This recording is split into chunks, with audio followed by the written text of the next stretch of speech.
Here. Jacobs. Here. Holmberg. Here. Allen. Here. Leonard. Here. Moving on to approval of city council minutes.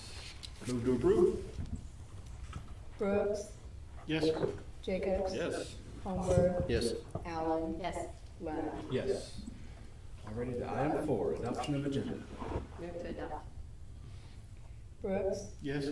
Jacobs. Yes. Holmberg. Yes. Allen. Yes. Leonard. Yes.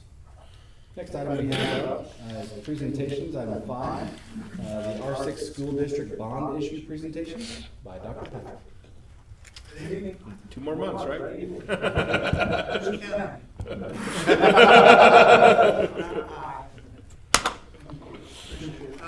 appreciate being here, taking the time. It's good to see everyone. Good to see you all. Board meetings very nice. So, this presentation, I guess it's just standing in places that don't have to worry about monitors or anything else. It's the same presentation we've been given multiple times now, really to any group that cares about our tax levy. We're having a ballot on April 7th, so I wanted to give the council and you all a chance to see this, and of course ask questions. You don't need to wait till the end. Be glad to answer questions as we're going along, but I'll just keep talking unless you all interrupt me. So, we are asking for a 10-cent increase from 72 cents to 82 cents for our debt service levy. That 10-cent increase will generate a little over $17 million for additions and renovations. Quick school finance remembers most school districts need debt service levies to build buildings and do renovations. That's basically how we can incur debt. So it's just one piece of our total levy. There's an operating levy and there's a debt service levy combined for a complete levy that you see on your tax bills. So the debt service allows us to build buildings and renovate. And so for a 10-cent increase, we can do a little over $17 million worth of renovations and additions. On a $154,000 home, that equates to almost a $23 per year increase in taxes. So we don't feel like it's a huge increase in terms of the total tax, but of course it is an increase in taxes. And here's something that's kind of interesting and an anomaly that has taken place since the last time we went out to the voters for approval of any kind of increase, which was 2014. Even with this increase of 10 cents, the total tax levy will still be less than the voters approved back in 2014. So you might ask, well, how in the world does that take place? Well, when Enbridge Pipeline came through, somewhere around that same time, we got a large bump in our revenues, as most people did, because of those assessed railroad and utilities monies. And so when we get that large increase in revenue, we have to adjust our levy down because of that increase. We can't take in more just because you have a utility that comes through. So we, over those years, we've adjusted that levy. So even with the increase of 10 cents there and at the bottom, it's a little bit small, but our total levy will be almost $3 or $5.37. The voters back in 2014 approved almost $3.40. So it's kind of interesting how that happens. That doesn't always happen that way, but this time it did. So you can't begin to read that. That is the actual ballot language that will be on the ballot April 7th. It's a lot of legalese, as you all know ballot language is. But basically, in a nutshell, it just says that we're wanting to increase our debt service levy by 10 cents to generate $17.2 million for 3 major improvements in our school district. That's what it says. And since it's so small that most people can't read it, I'll just keep going. So where did we come about for the needs for this? Well, last year during the entire school year, we have a facility committee that is made up of staff, parents, patrons of the district.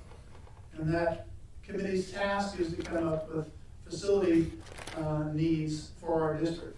And that facility committee presented to our Board of Education last June with 3 major topics and 3 major things that we need in our district. And that was additional space at Warrensburg Middle School, additional elementary classrooms, more specifically at our primary elementary buildings, and an activities complex at Warrensburg High School. So those are the three main construction and renovation projects that we have that we will hopefully complete with this $17.2 million. The reasons why we are getting more and more crowded every year. Since 2014, 15, our enrollment has grown by 5.6%. So almost 1%, a little over 1% some years, but almost 1% a year we were increasing in enrollment. So we are having some crowded conditions because of that enrollment. We don't see any reason why that should slow down. We expect that enrollment trend to continue, so we are going to need good space, good safe space for additional kids as they come through our district. And then, of course, safety and security is always a part of what we do when we add buildings and renovate our existing buildings. So those are the reasons why we want to go about these three projects. The first of the three I'll talk about is the additions and renovations at the middle school. The cost is about $9 million of that $17.2 million. We opened our middle school with over 800 students for the first time ever this past fall. And today we have right at 829 students at the middle school. That's a building that was actually added onto back in 2015, as you all know. But it was, it really is equipped to house about 775 students. And so we're now almost 830. So we need more room. And what we're proposing is an 800-seat gymnasium with amenities, and I'll show you pictures of all these things here in just a sec. 4 additional classrooms that are a part of that gymnasium addition. 3 classrooms will actually be high wind shelter areas, additional high wind shelter areas that we need at the middle school. There's a piece of the safety. And then we're going to renovate the current band vocal music room to be just a band room, and then extend our cafeteria and our commons area to a large number of students that we have. So this is the floor plan. The white parts are the additions or the renovations. The very far left is the large addition onto the west side of the building. So you can see there the gymnasium, and then 3 classrooms at the bottom. Those are the high wind shelter areas, and then up at the top, there's another classroom, which is actually facing Gay Street. That's facing north, and that's the new vocal music room. And then to the left of that are restrooms and concession stand to feed into the, or to serve the gymnasium during games. And then the bottom middle of the diagram there is the renovated band room. Right now, that whole room is divided into 2. It's the vocal music and band room. We would take out the partition on the wall, and it would be just a renovated band room. And then the part in the middle there, the large, or the tall rectangle, is the current commons. The small white one to the right of that is the expanded area that we would allow our cafeteria and our commons to accommodate more kids. So it's going to be an expanded area there. That is the view of what it would look like. That addition goes onto the west side of the building. So that is right, that would be sitting on what is now our parking lot and driveway to the west. And as you can see, the driveway is now going to be down below that, still to the right, still going to follow the same path, but it's just going to, we're going to have to move that driveway. So that is what the addition could look like. And this is the renovation of the cafeteria commons. So this is like you're standing in the existing cafeteria and looking, you're actually looking east there. And those double doors, you can't see it very well. Those double doors go into that new and expanded area. area with more lunch tables. Right now, we have 6 lunch shifts at the middle school that start at 10:40, and you get 22 minutes to eat, and they stop serving at about 1:10.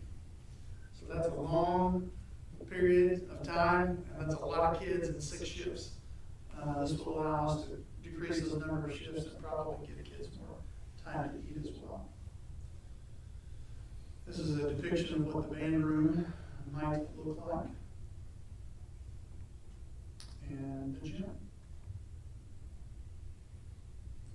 Right now, our current gymnasium only holds about 550 people. We can't even hold an all-school assembly in there without kids sitting on the gym floor. So this would allow us to have an all-school assembly with everybody in the bleachers. We still utilize that gym. There's a need there. We also have PE classes that have 75 students or more in those classes with 2 teachers in that small gymnasium, so this would certainly help with that space need as well. All right, the second major project are additions to our two of our elementary buildings. Additions to 4 classrooms at Maple Grove, addition of 4 classrooms at Ridgeview, both of which are our primary pre-K through 2nd grade buildings. Those 4 classrooms at Ridgeview would also be high wind shelter. Right now, we have no high wind shelter areas at all at Ridgeview. We have no basement there. We have some interior hallways, but this would certainly increase our safety and security of our kids if there was a need for that at Ridgeview. And then we would also complete the secure entry, as we have at all the other buildings except for Martin Warren. We would complete that and have that pass-through window and vestibule just like we have at all the other buildings. Again, the safety concerns. So that is the diagram of the 4 classrooms that will go on the south side of Ridgeview. They would connect with our last 4 classrooms that we put on back in 2014. Again, high wind shelter. And that's what it would look like. Looks a lot like the other 4 classrooms on the back side. And then this is the diagram of the addition of Maple Grove. Those 4 classrooms would extend out to the north toward Hamilton Street. That looks like. And then it's not much of an addition here, but off the bottom right hand side, you see the white part there. It's enclosing that area. You can remember that picture of that or not? I do. So right now, that canopy to the left-hand side of the canopy is not enclosed. That's what would be enclosed and create that secure entry. So those are the 3 projects at the elementary level, and then the addition to Warrensburg High School, about $4.2 million. The first one would be an addition to an elevator and restrooms to the lower level of Warrensburg High School. We've got about 6 classrooms in the lower level of high school. That area doesn't have restrooms, and there is not an elevator to get to that area. So certainly see that as an accessibility issue, something that our kids need in that area needs. And then we have the proposal of a activities complex at the high school, on the high school site, which would include a 2,000-seat stadium, track, performance turf, 2 additional grass practice fields. And those are all part of what we're calling phase 1 of that addition. There is a phase 2, and I'd like to talk about that later, but it's not part of this letter. Down there at the bottom in red, you can see this construction of a Tiger Den, which would be locker rooms, accessory and restrooms. That's an alternate phase 1 for some reasons. By a miracle, there might be an extra $1 million laying around, which is usually isn't. Maybe there is. It would build that. Otherwise, we were probably going to fund the building of that with a capital giving campaign, which would happen after the election in April. But it's $1 million. This is a diagram of the restrooms and the elevator. Again, you can't see it very well, but basically what that does, on the east side of our building, there's 2 stairwells that exist right now. It's filling in the gap between those 2 stairwells with restrooms, elevator, and a little bit of storage. And that's what it would look like from the back side. Again, just filling the gaps between the stairwells.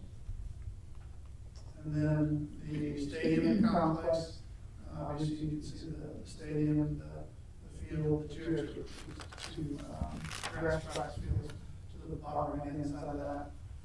There's some additional parking there, that kind of dark brown area to the left of the new field. The maroon rectangle at the top end of the field is that proposed concession stand, locker room, restroom facility. And that is the proposal for the activity complex in phase one. This is a picture of, if you were sitting on the visitor bleacher side, looking back toward the high school, kind of northwest. So that's a view of the concession stand, locker room, track. And this is, if you were in the home bleachers looking northeast, back toward the entrance, what we are going to call the entrance to the stadium, and then the entrance to the north. And this is coming from the north, going south, past the concession stand and locker rooms. And then what it would look like on the field, looking back northwest, you can see the press box.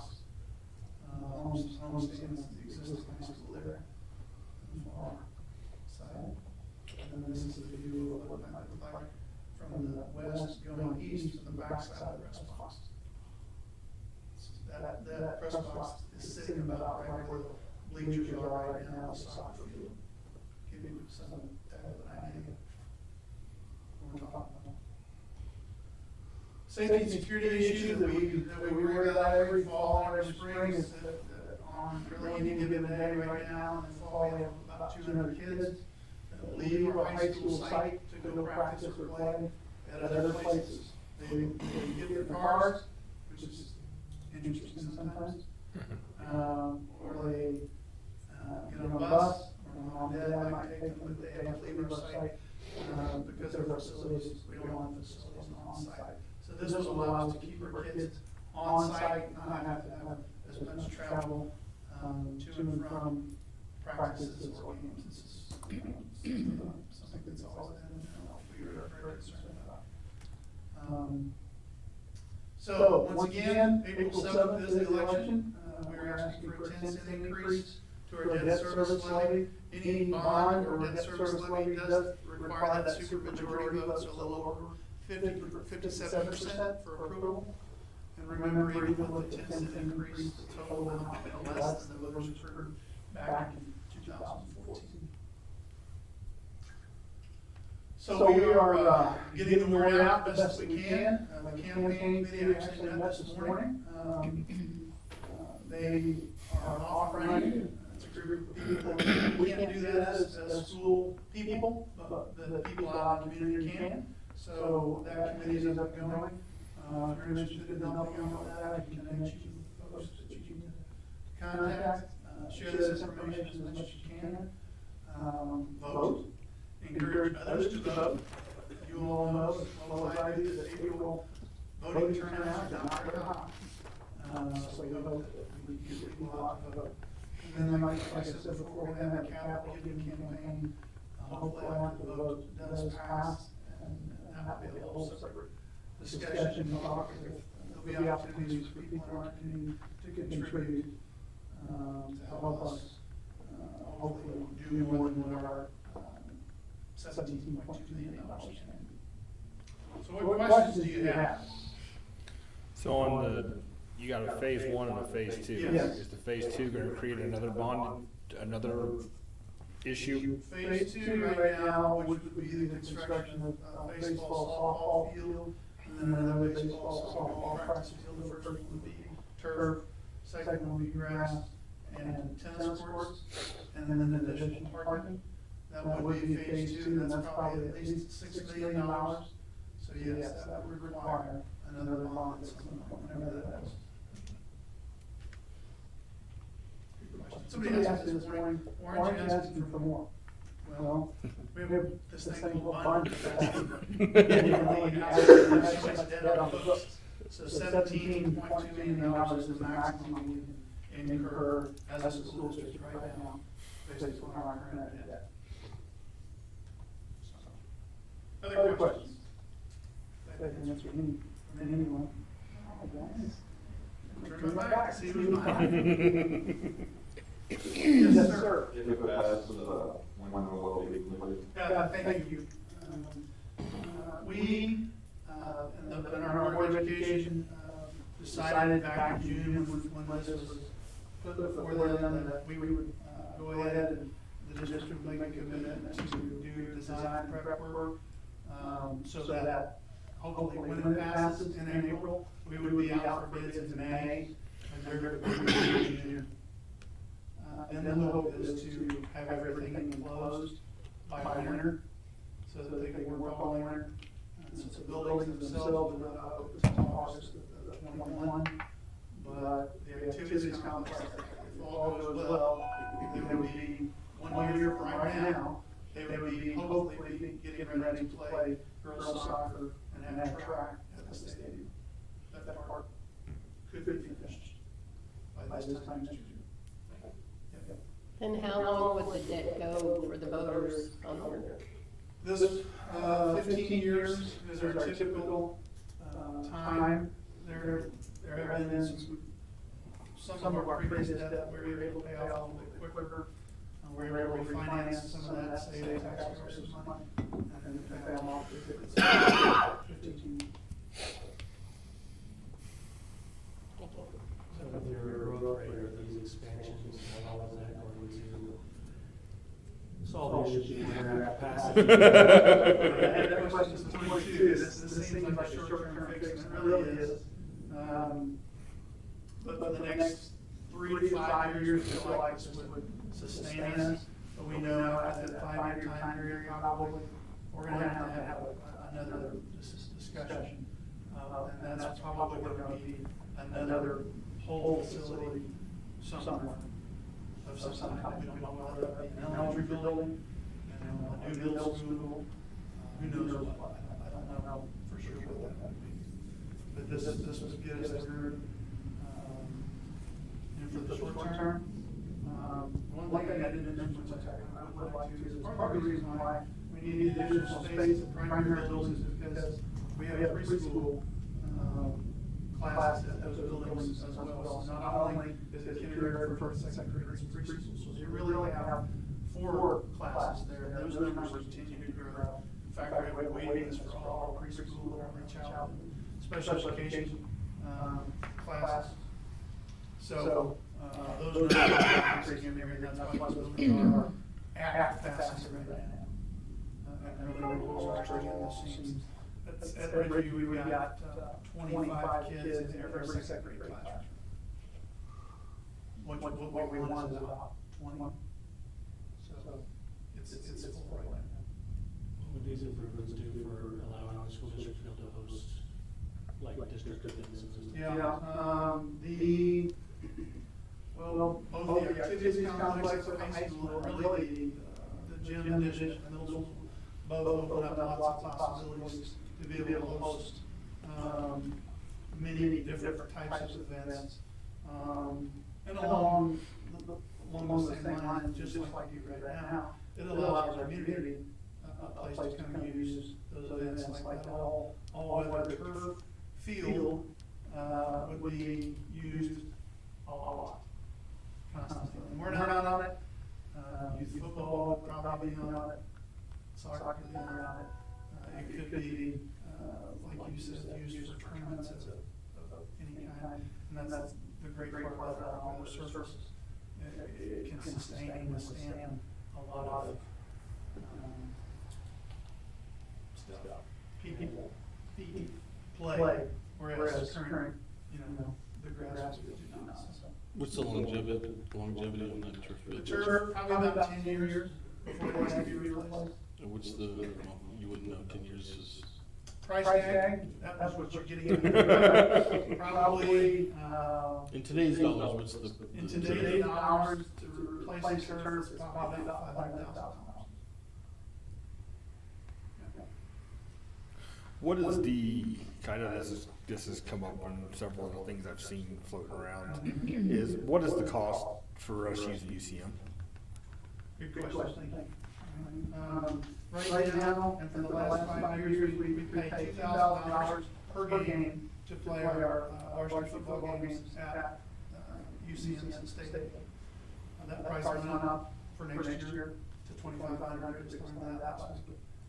And then we lose 60% of the concessions to Sodexo because we have their on site. So over the last 5 years, we have paid almost $130,000 out of the district that should have been money, could have been money that comes back to kids. So it's not cheap. And it's been a great partnership, don't get me wrong, and we're grateful to have the ability for our kids to play that site. I think we need a long-term solution that doesn't cost us per game and allows our kids to have a home field. Good question. Yeah, you know, and that's not a high cost, but again, over the years, I can't tell you what that exact number is. Apple Bus doesn't give us that bus. And doesn't, that's not a free route for us, so, no, that's a good question. Every time we have a route in an express trip, it does cost us money. I can't give you a great answer on that. It would save us some money to do. It seems like from what I'm hearing is you got a lot of support on the expansions and stuff, but that field is your work. What do you think that is? So, I think it's a lot of, a lot of parents don't have kids that play football or in band or anything like that. Right. Yeah. I understand what you're saying. It's just that seems to be your hurdle right there. So, this is all about. right, exactly. So, 20% right. So that's a false statement. Oh, I agree. It's just that seems to be that's your bar of hurdle. That's one of them. Yeah. That is another thing we heard as well. Yes. I will say that having kids that compete athletically and then travel to some other facilities, our kids have a great disadvantage. When we go play artificial turf other places, the ball bounces differently, everything's different. Those kids practice and play on that every day, and ours don't, and it shows in the game with their ability and their skill sets. There's a lot of advantages to having a great facilities. Plus the fact, I just think most of the cities that you're talking about have facilities on their high school site and have a complex, and we don't. So, I think. How much is the maintenance for your fuel maintenance and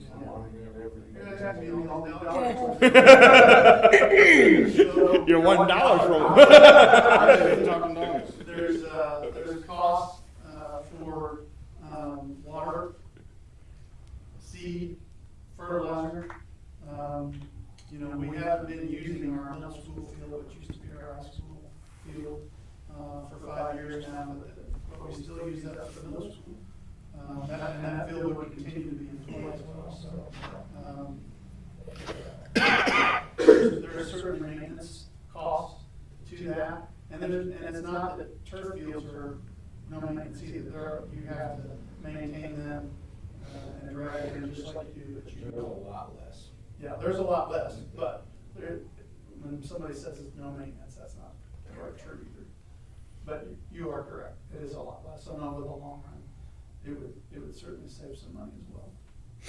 And the school currently owns all the land that this is being built on? There's a portion of that far south end of that property that we do not own, but we are hoping to acquire soon to be able to complete all of this at a very low cost. If it's the owner, I think it is.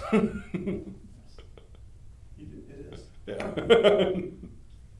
Good questions. What else can I answer? The other one, last thing I'll mention, and then I'm probably past the time I told Casey that I would take, but There's also a tax calculator on our website, on our school foundation website, that allow people to go in and put either their market value or their assessed value of their property to find out what their tax bill will increase with the 10-cent increase. So they can put those facts in there and they can find out exactly what the increase would cost. Which is kind of handy sometimes. But on average, about $23 a year, so a little For over a $2, $155,000 house, it's $2 a month. So very So small the average amount house price for is more than that now. the 169. absolutely needed Crazy. space, that's the space median in the area. price house. Well, Scott, we appreciate you coming and making a presentation. I think it's important to know that this is not only good for us that live here in this community. You know, we want great education and quality students and our students to feel proud and be safe, not have to travel back and forth. But for this group, I think it's also important to note that this is probably the largest economic development discussion that we'll have this year as a community. The first thing that people ask when they're either moving here or trying to bring or open a company here, number one, how is the education? Number two is how is the healthcare?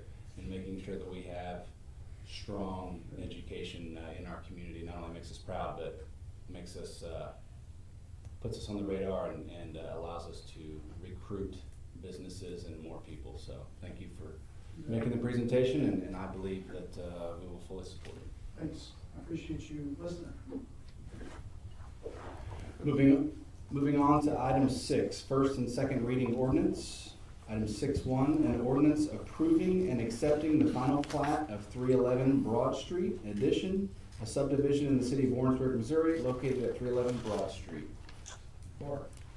Mr. Mayor and City Council, this is a property on East Broad Street. Previously had kind of a Spanish style house on it. Cleaned out, had the property rezoned about 4 years ago now, and from R2 to R4.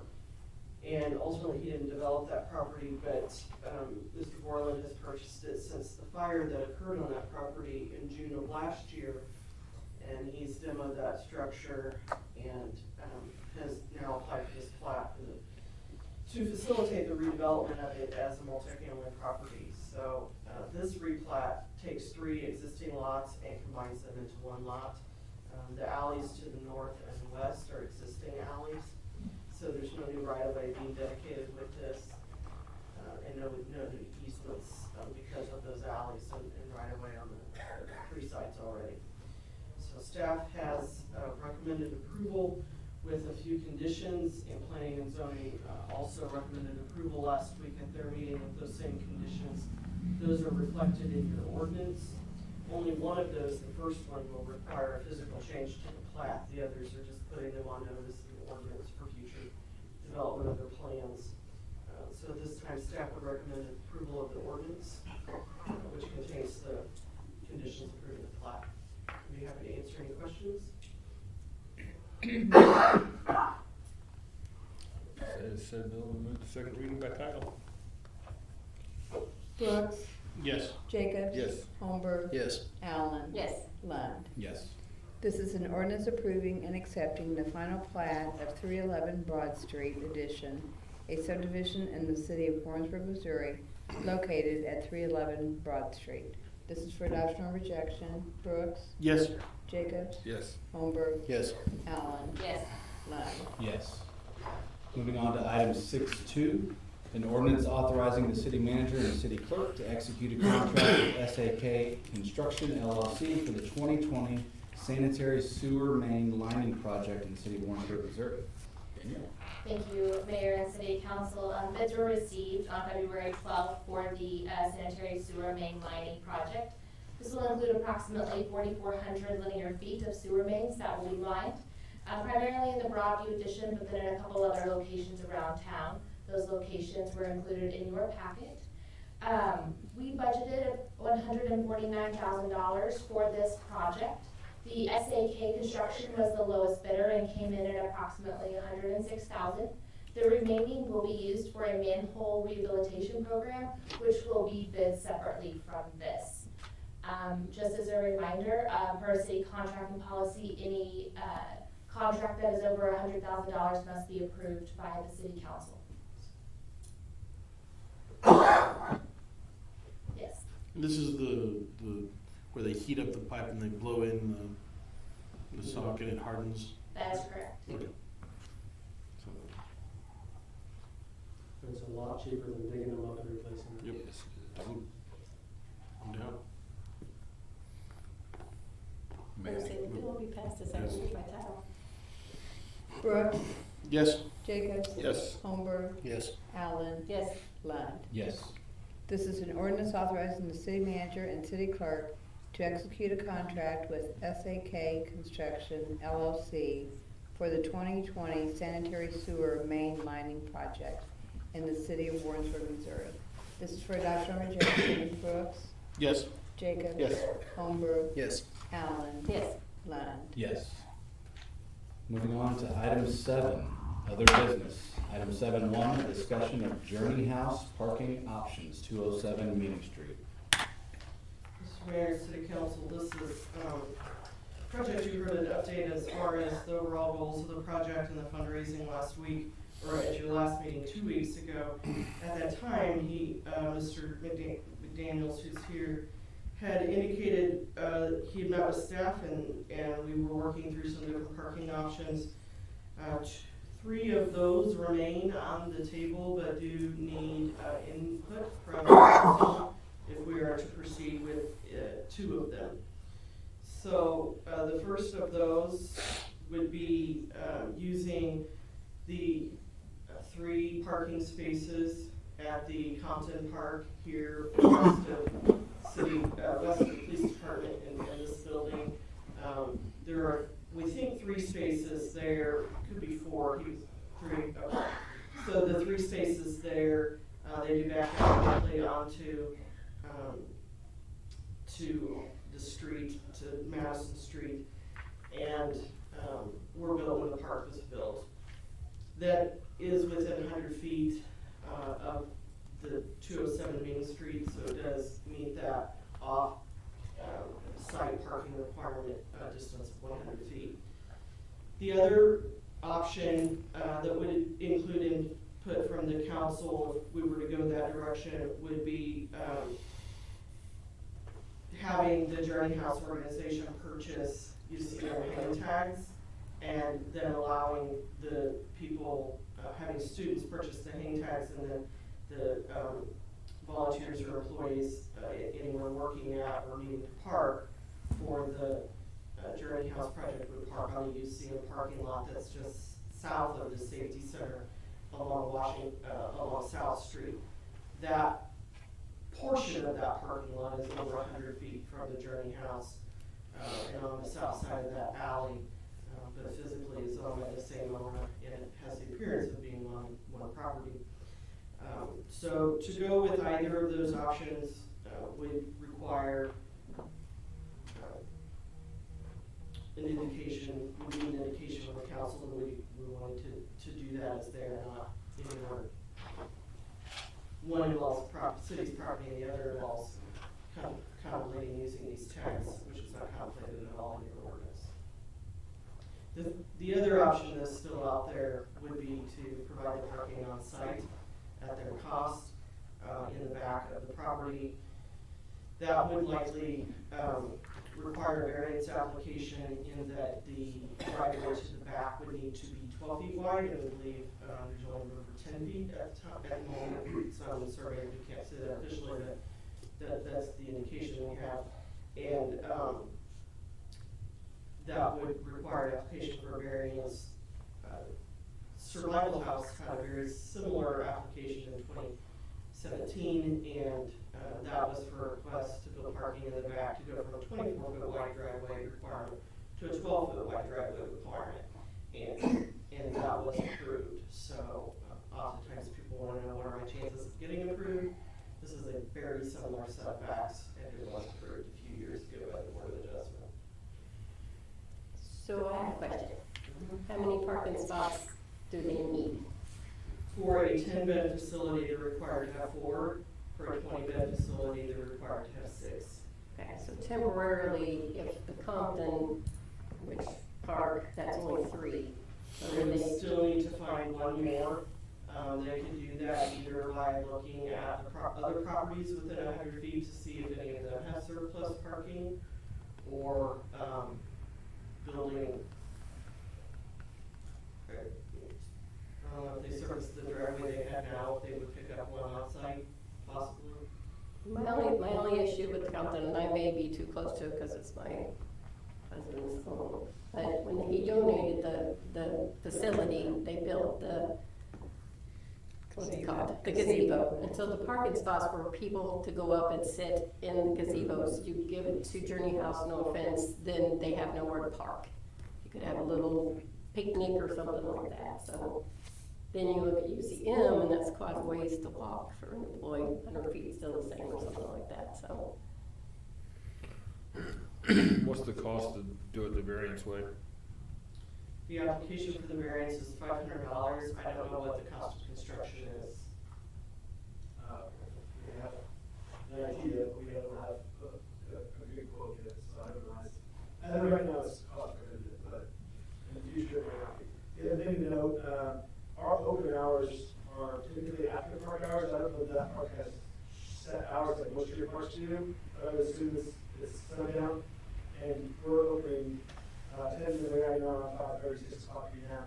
and go until 7 a.m. So if anybody was parking there, it would be hopefully when the park was closed, not necessarily open. And the requirement on it, as you can see, has that requirement that 4 beds requires 1 parking space.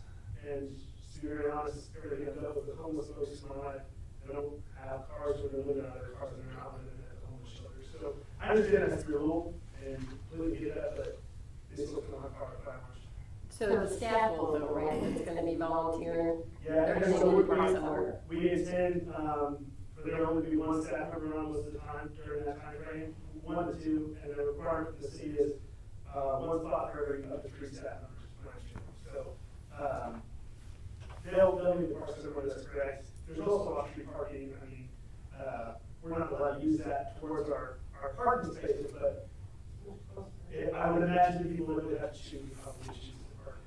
The closest spot, which is typically in the street right in front of the house. The question or issue of the homelessness of cars was brought up in 2012 when the Destiny House at 288 Emerson was getting their building plans and construction project going. At that time, the code requirement was 1 parking space per bed. And they applied for variance, they applied for variance, and it was denied. He wanted to reduce it to 0. That was denied because the board felt it wasn't the proper venue and suggested he go to P&Z and City Council to have the ordinance changed. And P&Z did recommend approval, and Council ultimately did pass an ordinance in 2012 that changed the requirement to the current requirement today. This is the standard under which Destiny House built and Survival House did their expansion a couple of years ago, and that was that there be 1 parking space per 4 beds, plus 1 parking space per 3 employees/volunteers, because there will be times on fairly regular basis that meals are brought to these locations where groups do volunteer in groups at them, and it's not impossible that somebody living there would have a car. So given the Compton Park, those parking spots, would it be dedicated to the Journey House? If council decided to do that, could it stay still a city? We could still do public parking, what we're doing is we're allowing that public parking to be counted towards the requirement. So it's not just the Journey House, now anybody It in the wouldn't be public their can park. property, they wouldn't have any jurisdiction over it, it's just city property, it's open to the public, but you're allowing to use those spots to count towards their requirement as per code. So then his comment about it being 5:30 to 7, anybody can park even after 7. Thank you. So does the police department have any strong feelings about any of this? On that type of parking? Yeah, well, for like, you know, are you concerned at all of this creating undue congestion in that area, or if there's going to be, you know? Where I would look at it is, you have one asking for it now, but what's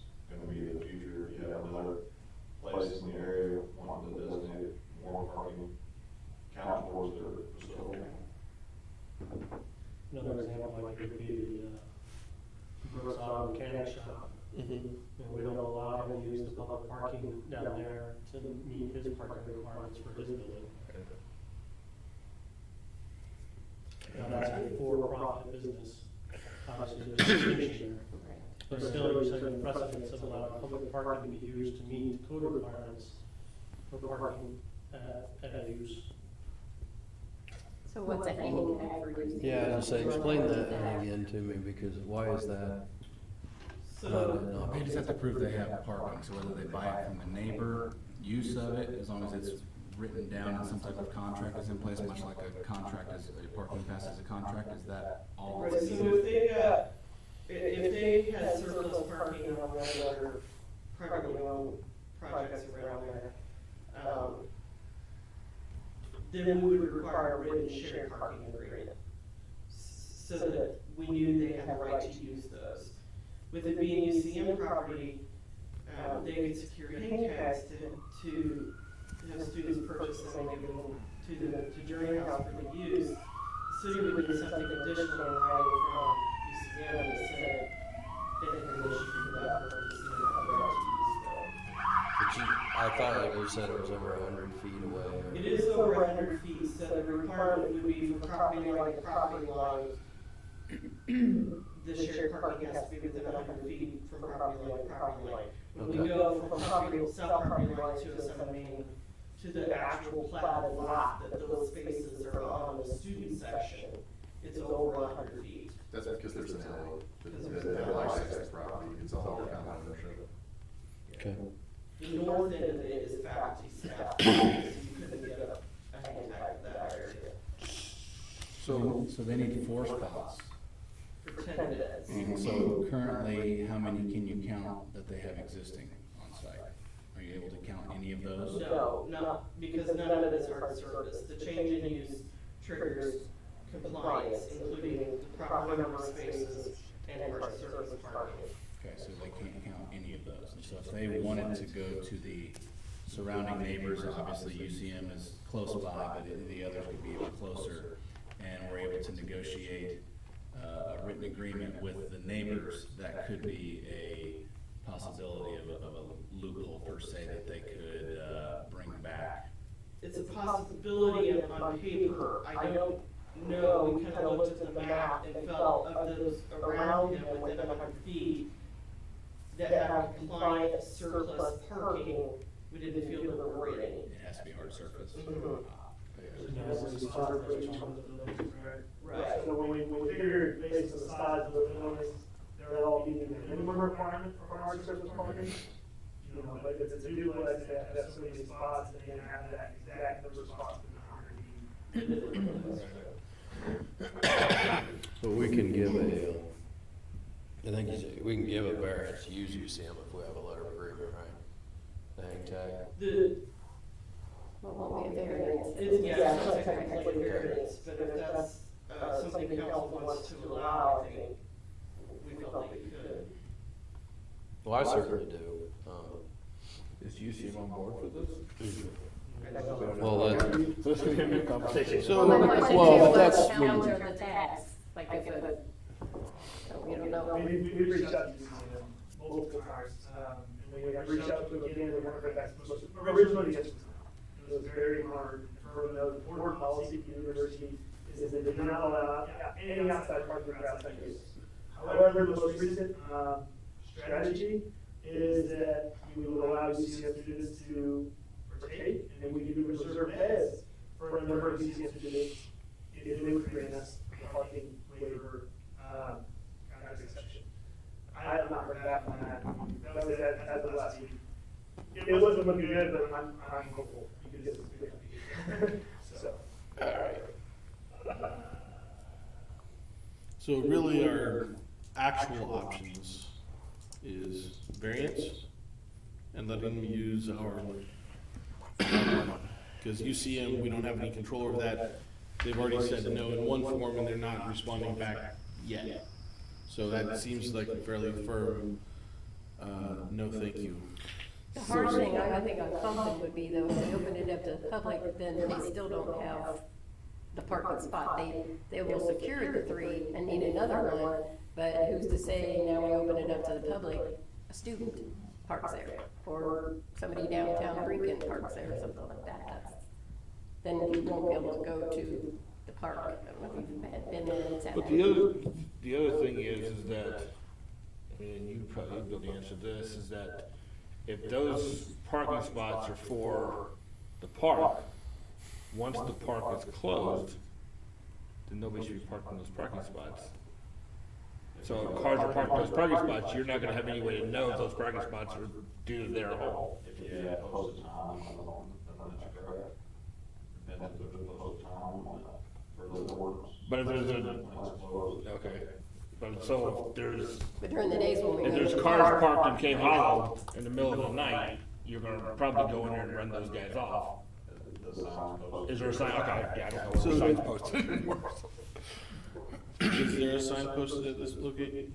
Yeah, it's, I mean, I didn't know there was a park there until we put the statue there. you haven't sat there. Yeah. Of course, the question is, even if it is close to, how do you determine which car is there? Exactly. So, Could there be a hanger system in place? Could we require a tag for any cars associated with them to park there?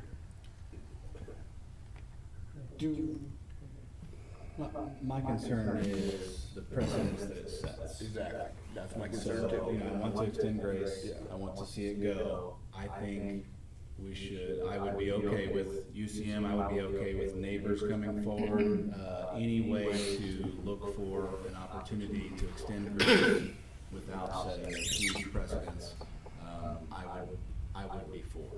So I would encourage, you guys to check with neighbors, check with UCM. If that is not an option, get solid quotes to see what it would cost with the variance and, bring that back to us.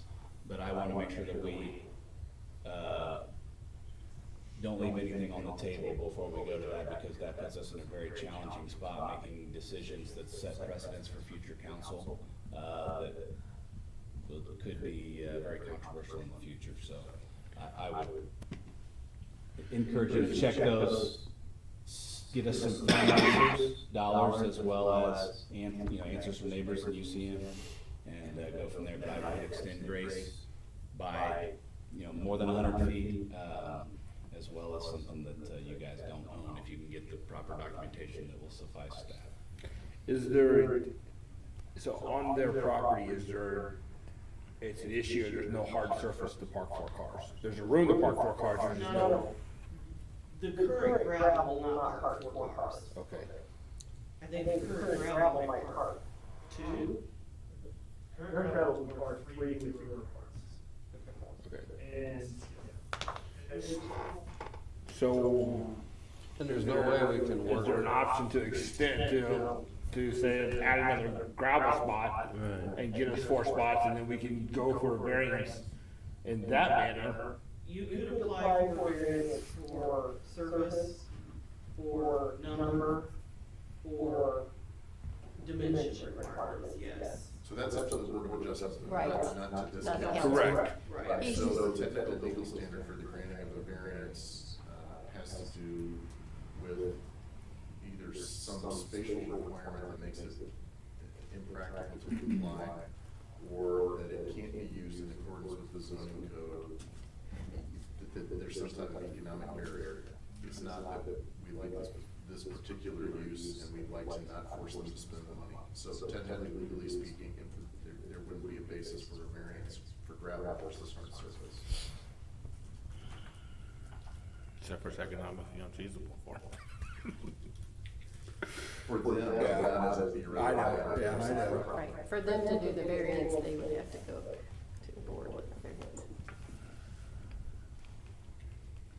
Is that provided enough? Well, I think we wanna help you as much as possible, we just gotta figure out a way to help you that doesn't put us in a bind going forward into the future. I mean, yeah, exactly, it's challenging on both our sides here, how do we figure this out, Cause I think I think you guys are putting together a need that is definitely needed in this community. It's just a matter of figuring out how we make this happen that doesn't put future council in a bind and doesn't put him in a courtroom. So, you know, We haven't figured it out. yeah, you can tell we're not real sure how to do it either, so, yeah. Is that enough feedback for you, Barb? Do we give any official motions or anything? I think it's just a request for them to bring us more information before we. Yeah. So I think we're actually moving to, a movement to table to a later date. Well, I don't think we're tabling, No. we made a We concession. provided feedback, Right. so they can, We're good. they can act, on I think we see if UCM on board to do that. Yeah, and they'll check all that, you know, get us some firm answers, and we'll go from there. All right, next item, item 7.2. A resolution of the City Council of the City of Warrensburg accepting a proposal prepared by Mike Keith Insurance for workers' compensation insurance for 2020-2021. Good evening, Mayor and members of the City Council. The City Workers' Compensation Insurance through the Missouri Rural Services Work Comp Insurance Trust is set to expire on April 1st. A presentation was put together by Mike Keith and presented to Mr. Stewart, Marcelo McCoy, and myself on March 3rd. The renewal quote shows a total increase of 14.06% or $34,683 year over year. That renewal showed an increase in expense constant, or actually the expense constant remained the same. The second injury fund actually showed a decrease of $559. The Missouri administrative premium tax showed a decrease of $349, and the dividends showed an increase of $53, for a total difference or increase in premium of $34,683. The reason that we are bringing this to you, as you may remember, Mr. Stewart indicated several council meetings ago that we had anticipated an increase in our workers' compensation coverage this year. We had actually budgeted an amount of $273,984. This actually, the proposal is $281, or $281,314, so it's an increase of $7,330 difference from what was budgeted and approved by you earlier from the budget standpoint. So that's why we're bringing this to you today. Staff does recommend approval of the resolution as submitted, and I'll be happy to answer any questions that you may have. Do we have any other options? I was just gonna say the same There you thing. go. Last year, we did ask them at this point to go outside and look at a couple of other options for us, and they came back much higher. Okay, that's what I figured the answer was. I will indicate some encouraging news for you though, you know how work comp works. You know, the expense mod and our experience is reflected in that. We have made some changes utilizing some recommendations from Mike Keith and some of the safety group by instituting our safety committee about a year and a half ago. I will tell you, as that works, it goes off of a 4-year average, but it does not count the current year. So a high year is coming on and a good year is going off. But next year, there's all indications that we will have the lowest incurred claims costs that the city has ever had this last year, and that will come on next year. So we're heading in the right direction from a trend standpoint. We just have to get over that hump. Just tell him $34,000 doesn't get him here. Yeah, we needed to be here, and we told them to stop. We just need a motion to. Yeah. Move to approve. Brooks, Yes. Jacobs. Yes. Holmberg, Yes. and Yes. Lund. Yes. Moving on to item 7.3, 2020 Street Maintenance Program Presentation by Danielle. Good evening again, Mayor and City Council. Very excited to launch into my first 2020 street maintenance program. I've spent a lot of time with the guys, driving around, checking out our streets and learning all the shortcuts around town and the cut-throughs. So it's been a very interesting last few weeks, and happy to be on board and happy to present this program to you all this afternoon. First of all, I apologize for the small font. I will make sure that I do a better job of that in the future.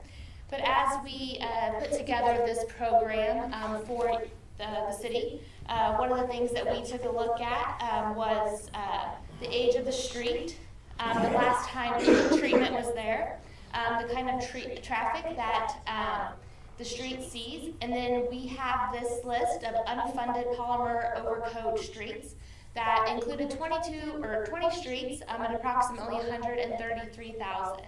It's my understanding that the governing body helped put this list together, and so I wanted to show it to you. The ones that are crossed off, you will see is that because we are actually moving forward with an asphalt overlay on those streets this year.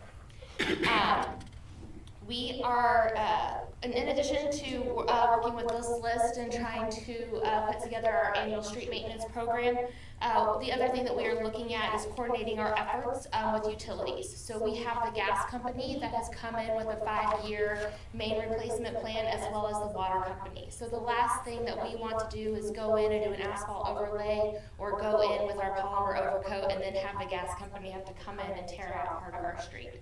So we are trying to coordinate our efforts with the utility companies. So for the asphalt overlay, this will include a full 2-inch mill and 2-inch overlay.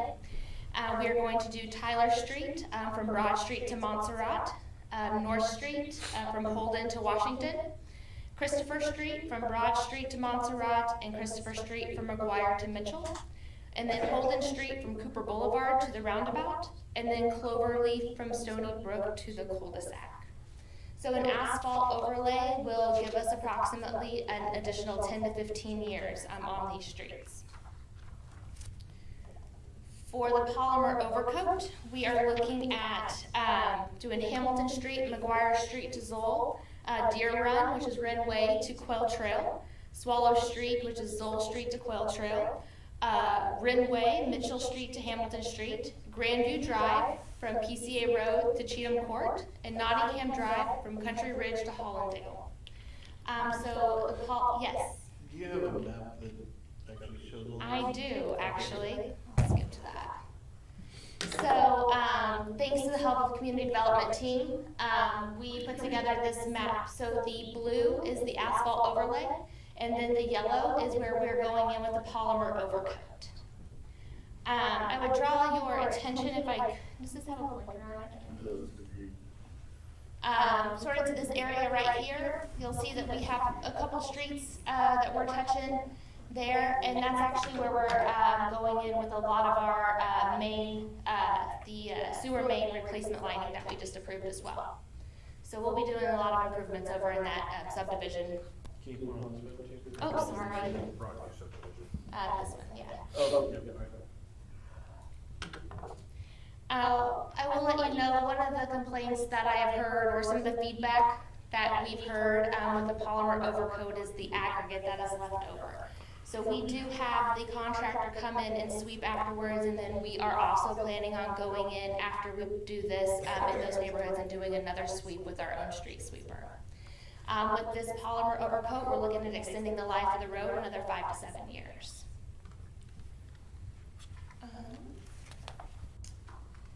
So the numbers in total, we're going to be touching 6 streets with asphalt overlay, as well as 6 streets with the polymer overcoat. We're going to be doing about 3.4 miles of roadway this year for a total of about $384,000. Our total budget for street maintenance is $664,000. So in addition to the overlay and overcoat program that we are proposing, we do have asphalt patching and crack filling for about $110,000. And then pavement markings, as well as signal maintenance, and then some various things such as guardrail repairs that need to go in. And so far, year to date, we have spent about $15,000 in emergency repairs. So we have a little bit less than $87,000 in contingency in case we run into anything troublesome as we launch into our street maintenance program, but feeling pretty good about things as we're moving forward. So, and then I did have the map there at the end, so. Well, don't take this offensive, but I know a lot of citizens are talking about how McGuire's really getting hardship right now. Anything in the future on it, I know these streets need it, don't get me wrong, but coming into McGuire Street is pretty important. Sure, and I think I'm still trying to kind of figure out what our priorities So if you are. remember, before Slim retired, we talked about McGuire and how it's met the end of its life and the temporary patch that we put on it before it turned over to the city. And you're looking at north of $1 million to resurface that, which would require a bond issue, and that was something that I think staff and council agreed through the budget process last time that would be looked at more readily through this next budget cycle and contemplate anything that we would put on the ballot next spring. But yeah, you're looking anywhere from $1 to $1.5 million to resurface McGuire all the way through down to DD. And that's just resurfacing it. That's not making any improvements as far as traffic flow or anything else. That's just strictly replacing the surface. Or rainwater. They didn't include any stormwater improvements either. So that was just strictly pulling up the asphalt, making sure the subgrade is good, and putting asphalt back down. I would also mention here too that I talked with Danielle about methodology we used in a previous community that I was in, and that would be, I would encourage the council to consider budgeting for a pavement management indexing study this next year. Basically what they do is they take vehicles with equipment over all your roads, measure bumpiness, videotape camera or cracks and potholes and all those types of things, and then use analytical data to come back and recommend to you what streets are of highest priorities, which ones that can be fixed with preventative maintenance versus which ones need to be replaced. Puts a lot more analytical data behind the decision making as opposed to just kind of going in with your eyes and your feelings of what you think needs to happen next. And I think that would be some invaluable data for us to bring back and help us make decisions with regards to how we properly maintain our road infrastructure throughout the community. I think staff has done a good job over the last several years, but I think that would help us get a better grasp of where we're at, where we need to go, and how we get there for the future. Ballpark cost on a study? I'm gonna guess you're looking anywhere between, I'm gonna say about $150,000. Don't do it for 50,000. I'll tell you which ones we need. Sorry, Nancy. Drive down the road with a glass of water on the dashboard. Are there any other questions regarding the street maintenance program? No, thank you. All right, if anything comes up, please don't hesitate to reach out. Moving on to item 7.4, resolution regarding open container fees. So that is only been there a few times. Last time, council did ask for some more information regarding some examples and costs associated, so I did provide those to you. They're included in the packet as well, and just using some calculations there. I also did know, I believe in, I can't remember if I emailed or the memo, that the city council has never actually officially adopted the FEMA schedule for fees. And that would be something that I recommend be done in the future and be done on a regular basis. Given that those fees are used for multiple purposes, most importantly, if we were to have significant natural disaster here, building back to FEMA, having it officially adopted by the council would be helpful. We give you the green light to spend the money. So one of my questions I would have on this before we make any kind of decisions is, the only open containers I can remember is Main Street Aspen. Have we had other open containers asked other than Bergfest and Pine Street? Those have been the most recent. There have been other examples of the old early days over on the old Main Street area that has been an event over there before in the past. There have been nonprofits that have done events in connection with the downtown festival that were not Main Street. There was a beer garden that was put on by a private nonprofit at one point in time in the past. So there are some examples, not as many recently, but there have been others. And it hasn't been allowed by code prior to now. So it's kind of like one of the examples that wasn't allowed by code. So I want to clarify, this wouldn't, if you're operating a closed event, that's a different process than an open container.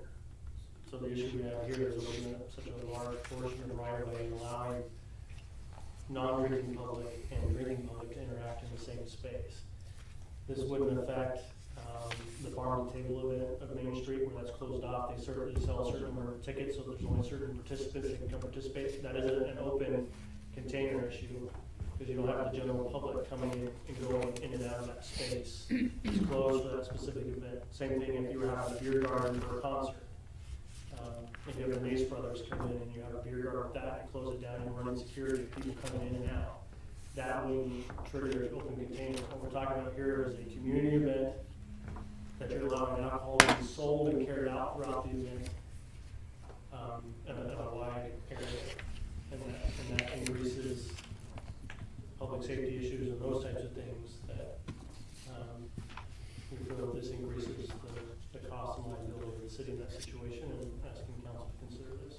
So when you say large area, like if a fraternity or sorority wanted to do something somewhere, that's a small event of 100 people or 50 or 25 or something. The SEMA will need an officer, will need cones, will need fencing. Potentially, I mean, if you're closing off, a whole block or 2 blocks, then yeah, we've got to close off the street, and we're not allowing traffic to pass through that, and then we're monitoring. We have officers down there in for safety purposes in case things potentially get out of hand. I mean, not too long ago that we had unruly alcohol-related issues downtown. And that's when a lot of our alcohol codes and everything else tightened up. It was with regards to a lot of the alcohol issues we were having downtown. We don't want to go back to those days. I'm not saying this will get there, but at the same time, we don't want to just let them have alcohol down there. We'll have officers down nearby to monitor things, keep an eye on things, and nip it while it's small versus getting big and out of hand. So since the city hasn't adopted the theme, it's still okay to say if the council decided 25%, 50%, 100% of the cost, even though we haven't adopted the FEMA's, or it's just in place? Well, it's not necessarily related to the other thing, it's just being used as a guideline for calculating fees here. Well, I'm probably gonna seem like the one that flip-flopped, because when we first started talking about it, I argued a little bit against the open container, for said reasons. When I look at what we're trying to do, though, bring people down, and then look at the expense on this, I actually would be willing not to have any fee or a flat one. I was surprised that 25% was $450. That feels excessive. So it just, I don't understand the cost. I mean, the data's there. We're just trying to bring folks. I know that's the cost to the city, and we're just trying to.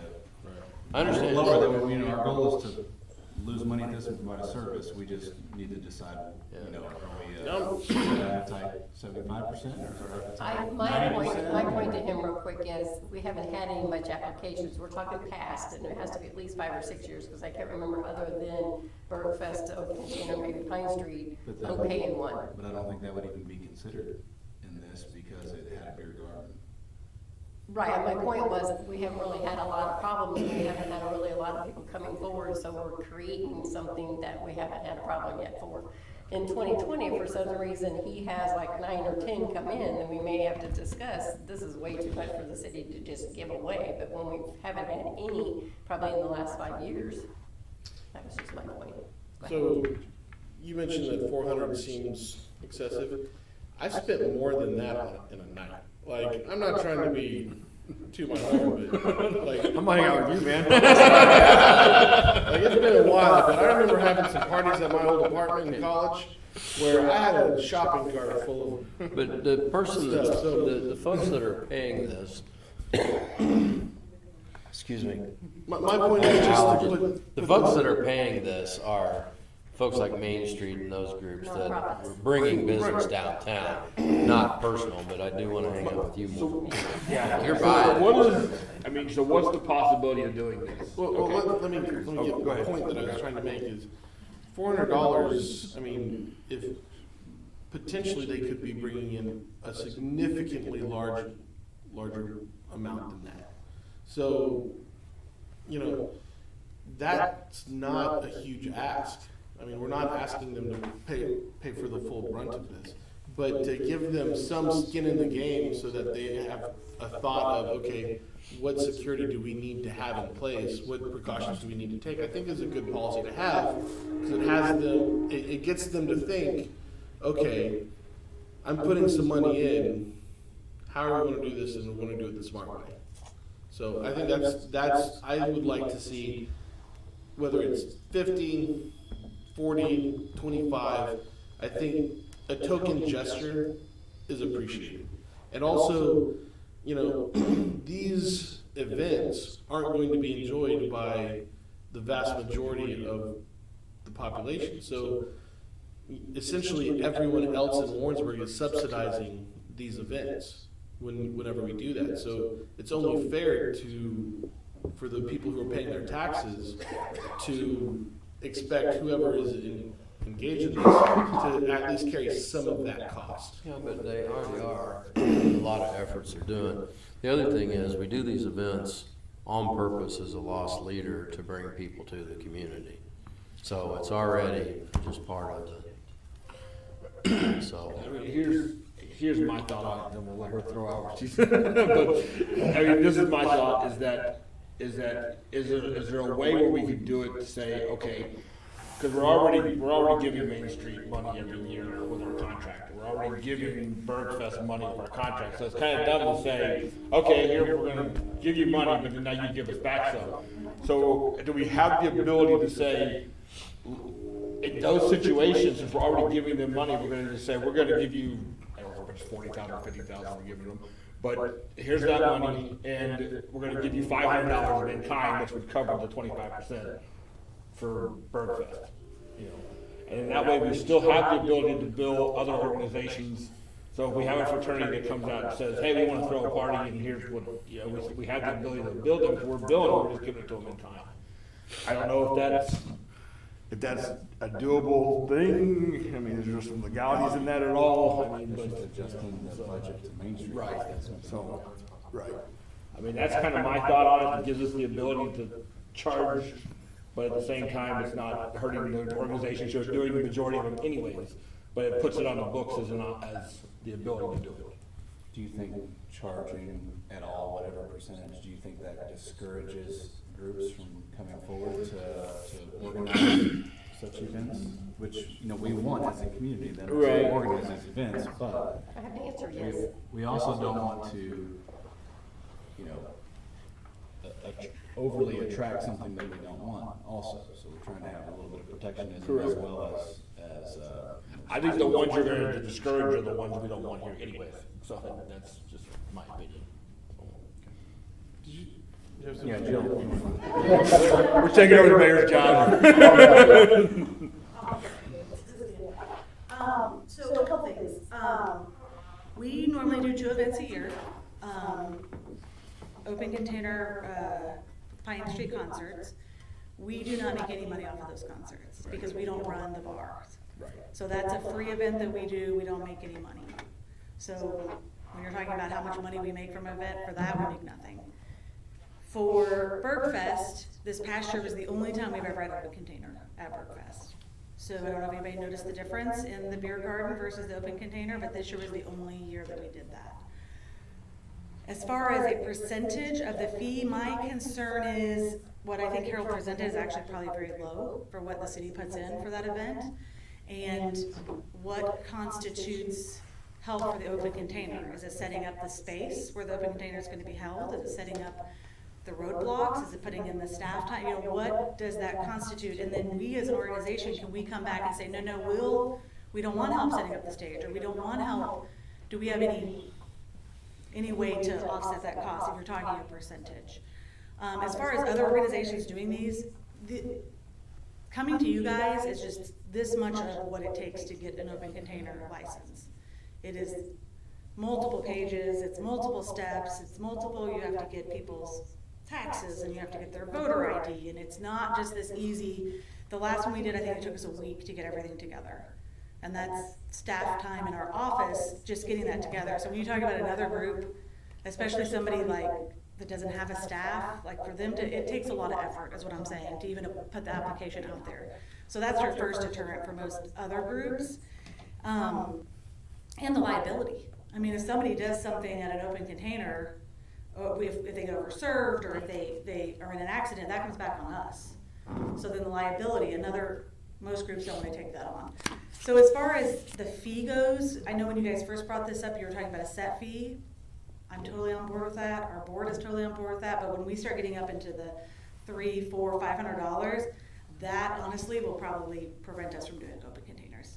I mean, we would do beer gardens still, because that's a different, as Harold said, it's a different application, but it would prevent us from doing open containers. Because we have to also, when you're talking open container, you have to have a volunteer at each entrance and exit to your open container area.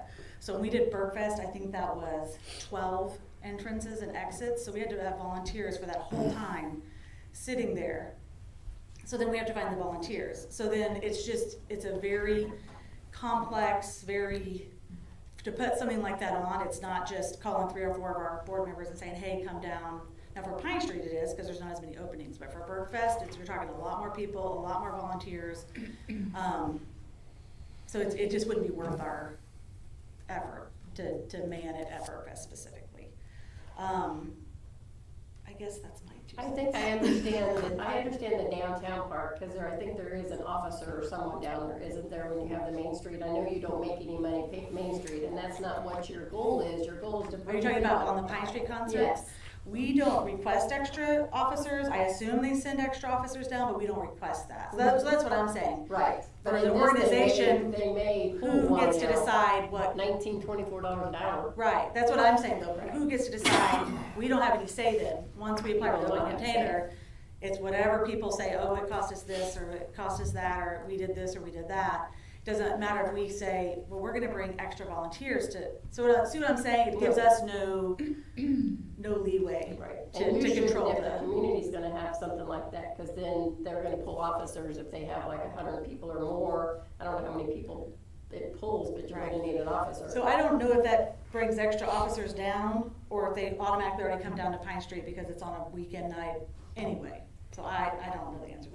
We have done some extra foot patrol in that time. I've actually came down a couple different times. So that, and I would say if you're looking at not a set fee, I would be more interested in an hourly fee, meaning like a certain dollar amount per hour. So a concert that's a Friday night, that's maybe 6 hours, would not be the same, because I know the example Harold put was not reflective of the hours of the beer garden. So that's the other thing that I'm pointing out, like when that time gets charged by this fire, police, whoever, like is it just for those hours of the beer garden, or is it for the whole weekend of the festival? So those are kind of the unknowns that we don't. It would be based off the hours that we were asking for open container to be allowed. Right, so because we start it and we don't stop it even though it's not open, that's why it's. So that's my. Thanks. Thank you, Joe. My feeling is once I think we have a problem, maybe this should be discussed. I mean, we're a council, so we can say yes, no, whatever, but I think until we start having any kind of problems, people are not pulling these open containers, and we're not having to use FEMA yet. I'm not saying let's do it, but until we have a problem, I don't see any reason why we need to. I think whenever we do something like that, this, I mean, we need to start with the end in mind, you know? And that's why I think. One way or another, regardless of which way we go, I think these are important questions we need to address on the front end and not have, you know, Burning Man in Warrensburg, and then be like, oh, that's probably not a good fit. Maybe we should change that. Would it be possible if you looked at something like if this was a for-profit event versus a not-for-profit event? They can't get. They can't do it. They can't even get the permit For-profit can't. if they're not-for-profit. Good point there. Why did we decide to do that? Don't remember us discussing that specifically. It's been out there for a while. By the code, the only ones that were going to request the event permit for alcohol would be a nonprofit. You can't have one at your house, even though we like to come over to your house with the alcohol you have. You can't have one at your full 501c3. So you'll have a lot of more people do that if we open that doors, and we're not going to. I don't think that's good for the city. Is it additional staff time to compute all this for each event? Or is this something that staffing is necessary, you know, to plan for, but not in this quantitative detail? We kind of took the administrative costs and included that in the application fee of the $25. The time it would take for me to sit down with the police chief, look at the layout of the event, the hours, those types of things, what were we gonna need for staffing wise, that's all included in a $25 fee. The cost that we're asking you to consider is, if we have an event coming in, and obviously I use Birdfest, which is probably the biggest event we're having, kind of the extreme end of it, right? But if they're coming down and shutting down a block for 4 hours, that fee isn't gonna be nearly what we're talking about Birdfest with a day and a half going all that with a large space. Again, my concern is if you're mixing alcohol with large populations, and Birdfest has a great turnout, I'm a little uncomfortable of being reactive and not proactive in that situation to have officers down there. And anytime I have officers down there, it comes with a cost, which we've outlined here. And the Friday and Saturday cost, Pine Street has no cost. What about other communities that are similar size and makeup as ours? Do they have ordinances like this that we can look at? As far as whether or not they're charging fees or how much they're charging? Well, I can let you know, Maryville, open container anywhere. You can walk around that whole city and open a container. Well, You don't need that for Warrensburg, and I'm not asking that, I'm just saying that you could walk right by the police station with a beer in your hand. You're asking the community, so. Right. Clinton's Festival's open container, you can carry it around. But I don't know, personally, I don't know if any of those communities charge organizers anything for the cost of. It's a good question. I can find you examples where they charge the full amount, I can find you examples where they don't charge anything. I mean, it's truly a community by community decision based off of what your culture is and what you're willing to pay for and subsidize and what you're not. Some communities would take it as this is a big community event and it brings in a lot of people and are willing to accept that cost. And some are the other extreme of, we don't think that we should be bearing this cost as taxpayers. If you're gonna run that kind of event, you're gonna bear the full cost of our staff being there. And you have people in the middle, to try to meet some sort of balance. So it sounds like you don't necessarily have an issue with the cost, you have an issue with it being a percentage of the cost. And my challenge is I don't know what the cost is, because it's a case-by-case basis. Right. Am I doing one block for 2 hours, or am I doing 4 blocks for a day and a half? My cost grows exponentially depending on the case. So I try to put something in that formulates that we can adapt that as that goes. I think it's good that we would gather that information in great detail so we know what the expense is to the community as well as we have the foresight to plan and to be proactive. I think all that's good. However, I think we want to encourage this kind of thing, so I think we should gather the information as presented. I just think we should lower the percentage down significantly, so that it's so much that you're not gonna be trying to haggle over having volunteers do it. We take care of it, we have professionals, make sure it's safe. The city just underwrites maybe 90% rather than 75%, so it's $180. You aren't gonna fool with that. You'll still have your event. That's not something that's gonna turn off the organization, but we recoup a little bit, so we still discourage, folks from doing it that may not be doing it with the best interest. And then we're able to quantify, and if we, down the road, we have data to support, future decisions if we want to change the allocation or the percentage of give back in the future. And I think this council had no problem with you going ahead and making those decisions, and then they could come to us if you said no and they didn't feel it was right. So I think the council had no problem. Yeah, I think we're streamlining the process, Yeah. so. Yeah. So do we have a percentage?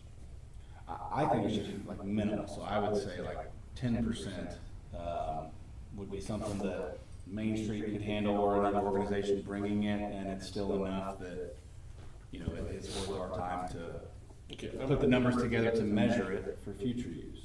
If, I think it has to go by case too, though, I think, as small as it is or as large as it is, right? Yeah, they're gonna Yeah. plan for that event, and a Right. big event's gonna cost, $1,800, and we're gonna write off 90%. If it's a small event, it may be Right. $500 that it only costs them the minimum amount. if 10% is where we're at, I'm okay with 10%.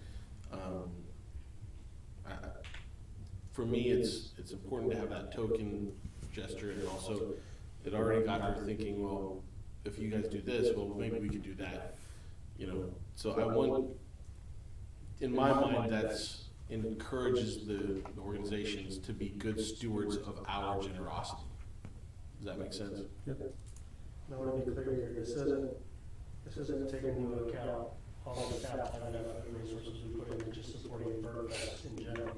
Right. So this is specifically with regards to the container, so we're not gonna calculate in the public works time and going, making sure all electrical outlets are working and closing down the streets and all those types of things. What we're talking about is simply monitoring the open container portion of that. And we're more than happy to continue to provide that support and subsidize that. But this open container does add another level of cost and commitment. I know Saturday was kind of a washout, but Friday I didn't see anybody walking around with beer in their hand. Everybody was in the beer garden. We had some people, They did. because I talked to the monitors at, Holton and Holden, and they said they had several people, and they had to say, oh, this is the end of the open container, and. I know I did it just because I could. I intentionally bought a beer and walked around just because I could. I feel like a big boy. So, but what's that, because you don't make any money on your concert series. And I already know the bars aren't gonna pay that bill because you can barely get them to come out to the street anymore. Okay, I bet. We did that on loss, so it doesn't affect that concert this year, we didn't settle it. Yeah, I So thought. this, for this year specifically, it affects ProFest. Yeah.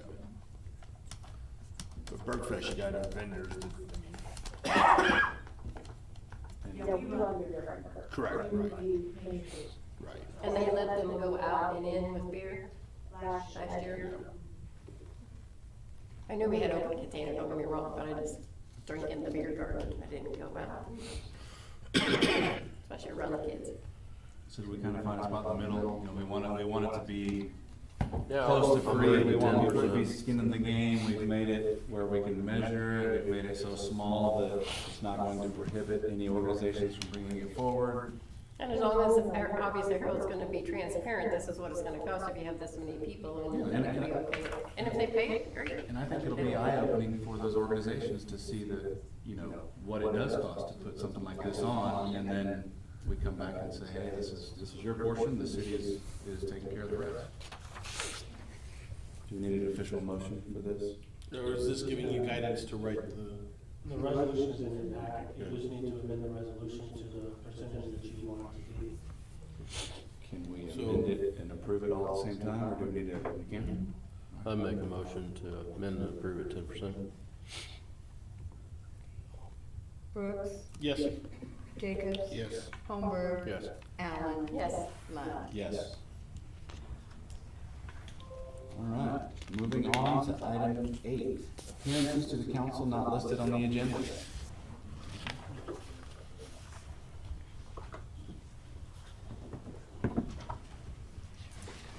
Negative. Did anybody come tonight just wishing to speak that did not get an opportunity? All right. Moving on to item 9, mayoral appointments. We do have 2 appointments that I would like to make. Both are to the Diversity and Inclusion Commission. Both, you guys received applications, I believe, earlier today. Did everybody get those? I'd like to appoint Dorothy Arvizu and Vicki Martins to Diversity and Inclusion Commission. Entertain a motion. Move to approve. Thank you. Brooks. Yeah. Jacobs. Yes. Holmberg. Yes. Allen. Yes. Lund. Yes. Moving on to item 10, miscellaneous matters from the mayor and or city council. They got anything? All right, moving on to city manager report. I don't have a whole lot to report this evening, other than the fact that I haven't heard a whole lot of updates in the legislature about any movement of any of the bill with regards to online sales tax or the franchise fees.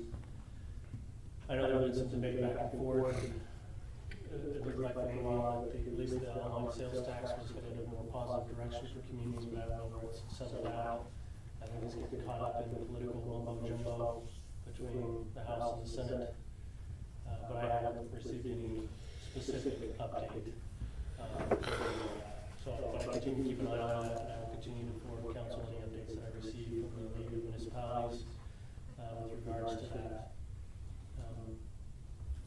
And I don't think I have anything else to report on this evening. Working around, Andy? You have something else, sir? Yeah, I was just gonna say, I received a call from concerned citizens this morning regarding plans for coronavirus for community. Some concern with spring break coming up and college students potentially going all over the country and stuff, and coming back, we had a plan on that.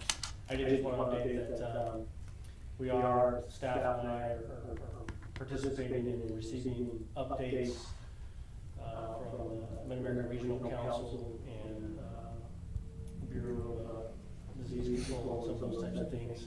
Right now, the risk is considered low for our area.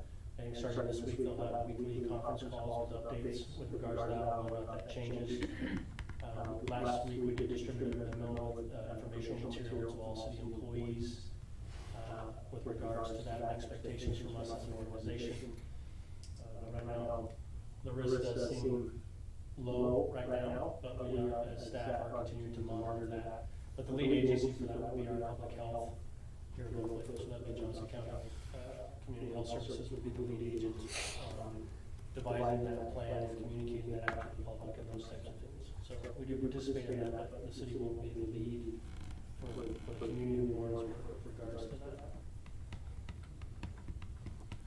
Andy? Is there any business you? Laura? I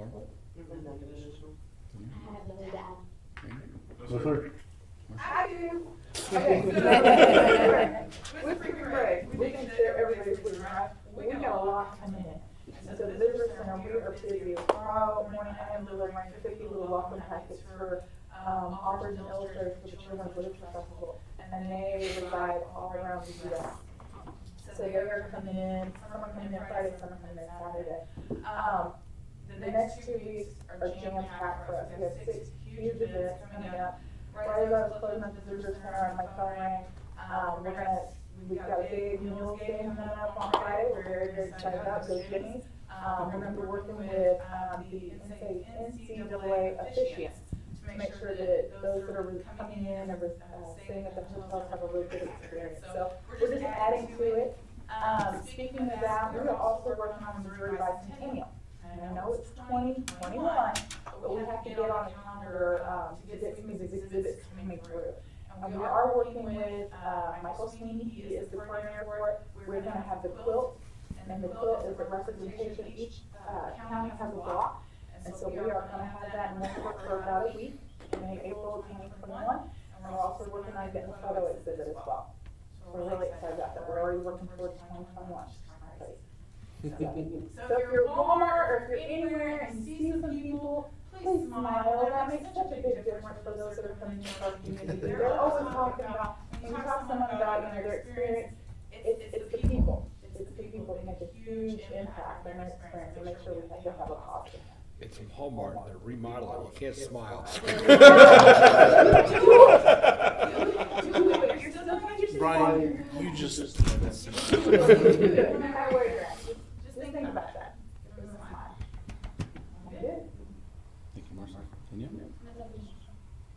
Jim, anything to add? Me? No. No? Would you like anything from Main Street to bring forward, or announcements or anything? I just wanted to introduce Crystal, who's new on our board, and she is, coming to city council work. We did meeting last month that we were on the board, so Crystal's new 6 months. Welcome, Crystal. Excited to have you. Sarah, any updates? Greg? Just a couple of things. This week we will be kicking off our next round of our wellness program. We have wellness screenings and stuff here on Thursday. From 7 in the morning till 11, so we're really excited about that. To get that continuation of our program going and really good for our employees. Second thing is just a reminder, all of you, I think you see a couple of items that I need your input on. If you could do those to me by Friday, that would certainly help me put that all together so that we can have it by next. I already got mine in. Could you send out another reminder to everyone, just to, make sure? It's only two, right? It's only two things? Okay, that's why I have two things. Get the gold star, Robin. Not really, the revenues are running about our target budget and a little bit higher than last year, so the expenses are running like check, so that's kind of the way they work with and entertaining questions. Questions from some? Deb? Cindy? Good. Congratulations to Harold for winning the chili cook-off. Yes. This past week. And it was truly anonymous, because had we known, we probably would have voted differently. I didn't know you were popular. But it was a great event, housed at the street department, and all the employees came in and rolled out the wellness program, but also able to celebrate together and thank the staff for the hard work that they do, so thank you for that. If nobody has anything else, do we need a closed session or no? All right, thanks for coming, everybody, and have a good night.